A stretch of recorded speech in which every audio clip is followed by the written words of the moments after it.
In the field of extreme sports, freehand climbing is undoubtedly the brightest and most dangerous jewel in the crown, and it is ranked first among the 10 most dangerous sports in the world because it cannot afford to go wrong. Unlike regular rock climbing, freehand climbers do not have any protective gear such as ropes, harnesses, etc.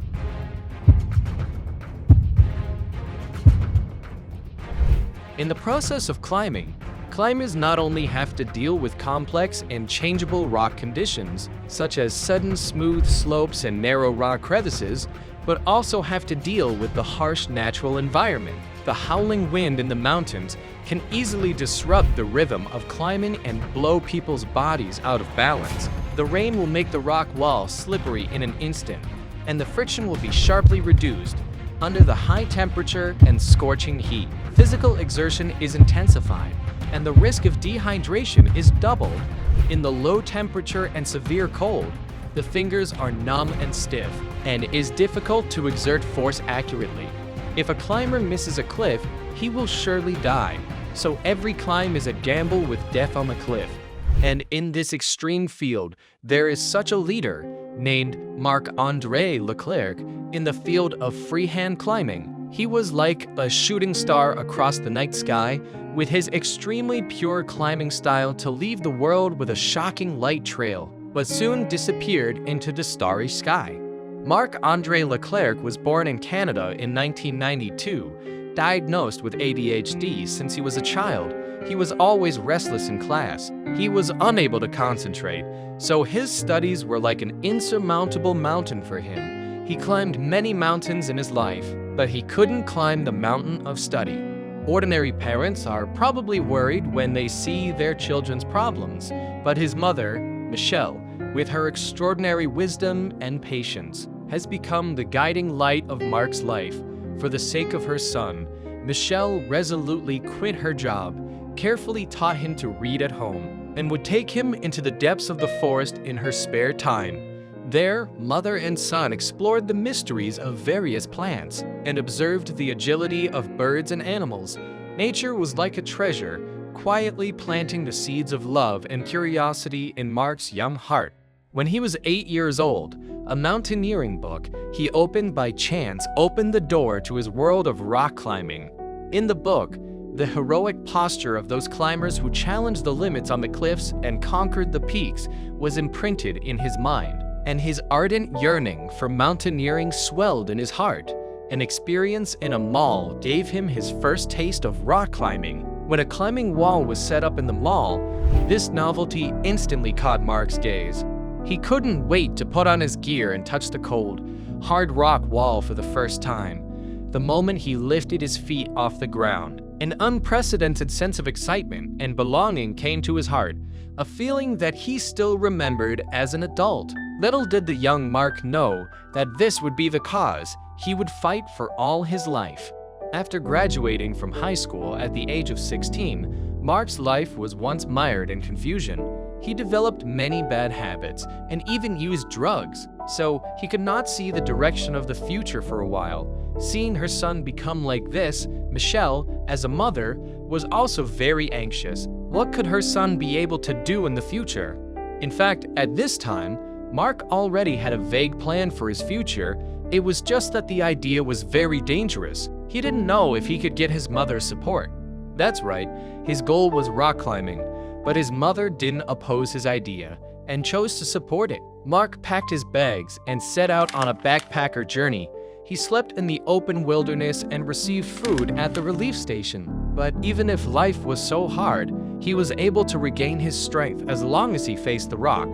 In the process, Marc met Bright, a girl who was also obsessed with freehand climbing, and the two were like-minded and traveled hand in hand between the mountains. Their lives were simple, but they shone with their love of rock climbing. There was no bustle of the city. There was no material accumulation. They just accompanied each other and climbed bravely towards the top of the mountain in their hearts. Marc's climbing career was like a thrilling adventure saga, with each climb being a challenge to self and limits, a mockery of death. In the winter of 2016 in Canmore, Alberta, Canada, Mark shuttled alone between ice walls, dressed in thin but worn gear. He tried to climb the icefall with his bare hands in the freezing cold of tens of degrees below zero. The icefall is smooth and fragile. Every time you hold onto the ice and step on it, you need to control the force precisely. Otherwise, the ice will crack, and the consequences will be unimaginable. But in the end, he succeeded. After completing this climb, Mark made his way to the Stanley Wall in the Canadian Rocky Mountains. This rock wall is the center of mixed rock climbing in the Rocky Mountains, combining the difficulties of ice rock climbing in the spring. The climate of the Rocky Mountains is unpredictable. Sometimes the wind is howling, and the ice and snow particles are whipped on the rock wall. Sometimes the warm sun shines, and the ice and snow melt, making it slippery and difficult to walk. Mark didn't care about these climates, and as long as the mountains stood in front of him, he must conquer it. He traveled lightly, with his unique touch to the rocks and ice, digging his fingers into the crevices of the rocks. His toes looked for a full crumb between the ridges of ice and the bulges of the rocks. He climbed like a nimble rock sheep on the vertical rock wall. Without ropes and protective equipment, he still managed to reach the top, allowing Stanley to witness his fearless courage and exquisite skills. In the same year, at Mount Robertson, the highest peak in the Canadian Rocky Mountains, Mark set his sights on the Imperial Wall here. This Imperial Wall is very steep. Mark chose to challenge in the summer, when the mountains were less troubled by ice and snow, but more baptized by storms, alone, carrying a small bag of magnesium powder, a small amount of supplies, and simple first aid supplies. He followed a winding trail deep into the mountains, hiking for hours to the base of the mountain. Looking at the almost vertical rock wall in front of him, he took a deep breath and began to climb. In the process, he encountered several near smooth rock faces, and in the weak friction between his fingertips and the rock wall supported his body's weight. When you encounter a narrow and bottomless crevice, you need to squeeze into it sideways and move inch by inch with the strength of your knees and elbows. After many hardships, he conquered the Imperial Wall of Mount Robertson for the first time with his bare hands, rewriting the history of climbing this mountain and becoming the focus of attention in the climbing world. In 2008, Tor Egger, in the Patagonia region of South America, welcomed Mark as an uninvited guest in winter. Winter in Patagonia is characterized by storms, heavy snowfall, and mountain peaks are buried by snow and ice. Known for its varied terrain and frequent avalanche hazards, Tor Egger is considered a daunting prospect by many climbers.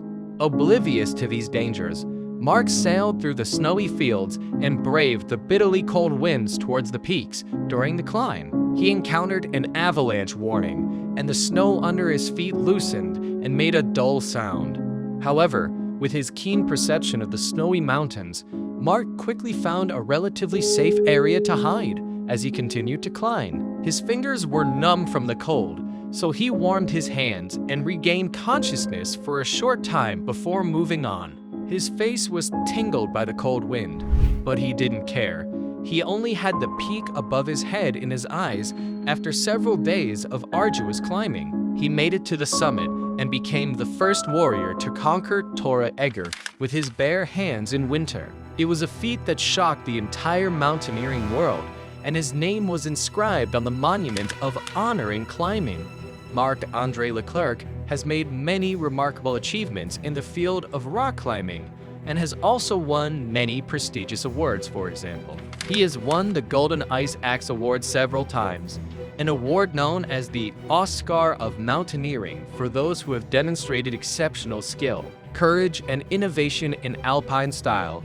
With his outstanding performance on various challenging peaks, he has become a well-deserved legend in the climbing world and has been praised by his peers as master of unprotected climbing and pioneer of extreme climbing.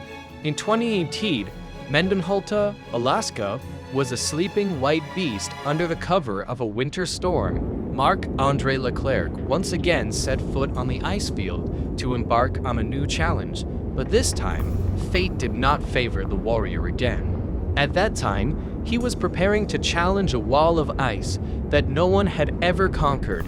During the climb, the glacier around Mendenhalta emitted a low roar under the fierce winds, like a warning to intruders. The storm roared with the blizzard. The sky and the earth instantly turned white. The visibility dropped sharply, and every step forward seemed to be a battle with the wind and snow, and the wrist of death was wrestling. As Mark approached the bottom of the ice wall, the snow above his head began to loosen from the storm's impact. What started as a small thud soon rolled in like thunder. An avalanche erupted. Tens of thousands of tons of ice and snow rushed down like a surging light torrent. Mark reacted quickly, trying to find a crevice or boulder to dodge in. But in the face of this overwhelming white catastrophe, human power seemed so small. Eventually, he was buried by merciless snow and ice, and his life was forever frozen at the age of 25. When the news broke, the climbing community fell into great grief, and people could not accept the legend's departure. Mark's mother, Michelle, was devastated when she heard about the nightmare, but in the pain, she also knew that her son had been burning his life for the career he loved. So what else was there for her to mourn and regret? Mark said before his death, "I'd rather die in the climb I love than grow old in the ordinary." Every time I climbed, it was a dialogue between me and the mountain, a contest with myself, and I found the true meaning of life on the rock wall. Mark used his short but brilliant life to interpret what pure love is. He wrote his own magnificent epic in extreme challenges, becoming an immortal monument in the history of rock climbing, and at the same time inspiring those who come after him to climb bravely with their actions. Although he is gone, he leaves behind endless spiritual treasures. At least he proved to the world that human beings have infinite potential, and that with love and courage, they can always push the boundaries of imagination.